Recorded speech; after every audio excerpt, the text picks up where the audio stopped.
Chapter 13, Shift Registers. Some shift register basics.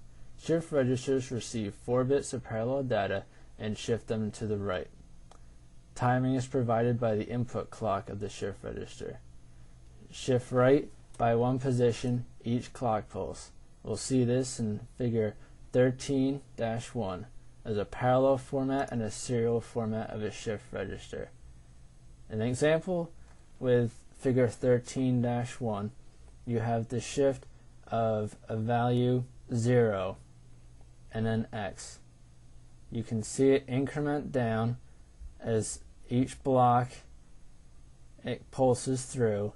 You have the value push through and then down onto your output. This is used for many computer functions.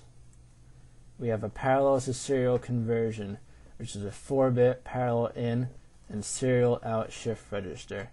This is shown here, where you have your 4 bits coming in and your serial output coming out, with your D's as your input and your Q's as your output. It converts from parallel to serial. A recirculating register, it requires the rightmost data bit to go back to the input. Serial to parallel conversion, serial in and parallel out. An inverter is required at DS, as shown in figure 13-4. You have the inverter on DS connected to the K, and a strobe line is used to enable them. Disable the clock to stop the process. So you have your clock here and clock input with a strobe, and this pauses the process as shown by this line right here. And ring shift counter and Johnson shift counter. These are used to control digital sequences. A 4-bit ring counter is shown here in figure 13-5. It counts and increments up, as well as the clock pulse moves along as well, using an RC circuit with the resets. And a Johnson shift counter is 13-6. This also uses the same format, where the Q naught goes back to the J and the Q goes back to the K, with the input following the output. The shift register IC is a 74164 8-bit serial in parallel out chip. It has 2 serial input lines, a positive edge triggered clock, an active low master reset. This is shown here with your DSA and your DSB and your clock pulse. You have your master reset MR and your 8 Q outs. And you have your in-depth diagram as well, showing you each D component with its reset and its output. Another shift register IC, the 74165, is an 8-bit serial to parallel in or serial out. It's an active low parallel load or an active low clock enable, a positive edge trigger clock or a serial output, and its complement. This is shown by this diagram here, where you have your clock enable and your serial input and your parallel load, followed by your parallel input and your serial output pins. This is a simple function table for a mode select with the 74194.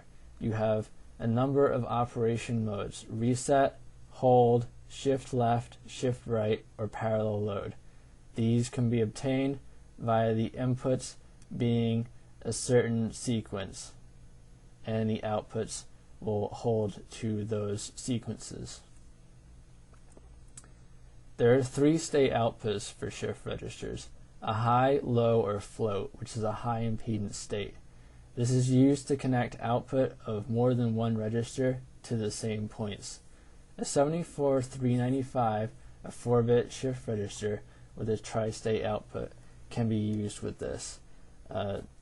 We'll see this in these diagrams right here, with our shift register connected up with its D's and its Q's, with the output enable and its DS pin and the parallel enable as well to create the output lines. Driving a stepper motor with a shift register. A stepper motor makes rotation in steps, driven by sequential digital signals. This is useful with the shift register because it increments up by a certain amount each clock pulse. It is made of stator with pole pairs and rotator with ferrometric pairs. This is not that important for our digital representation, but the shift register counting is.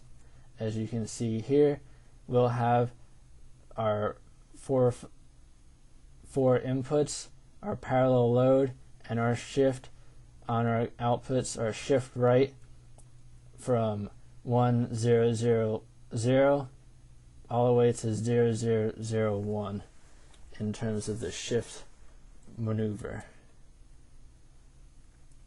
Latches and transceivers. These are tri-state buffers when the output devices must share the same data bus. It provides isolation. An active low output enable is also available. An octal latches and flip-flops are 8 data lines simultaneous. This is shown here with a 8-bit microprocessor attached to your 8-bit data bus, connected through to 2 separate octal D flip-flops to the output device. And a transceiver is a simple transmitter or receiver. They're bidirectional for both input to and output from a microprocessor. And as shown here with your octal transceiver, it's just a in-between middleman device between your input and output. So in summary of shift registers, they're used for serial to parallel or parallel to serial conversions. A common form of digital communication is for sending computer to convert its data from parallel to serial and then transmit over a telephone line to receiving computer, which converts back from serial to parallel. Simple shift registers can be constructed by connecting the Q outputs on one JK flip-flop into the JK inputs of the next flip-flop.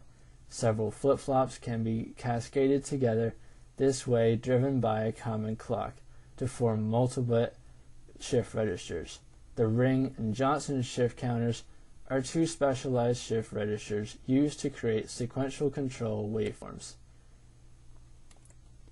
We have 3-state outputs are used on ICs that must have their outputs go to a common point. They are capable of the normal high-low levels, but can also output a float or a high impedance state. 3-state buffers, latches, and transceivers are an integral part of microprocessor interface circuitry. They allow the microprocessor system to have external control of 8-bit groups of data. The buffer can be used to allow multiple inputs devices to feed a common point or provide high output current to a connected load. You will find this out in later courses in school.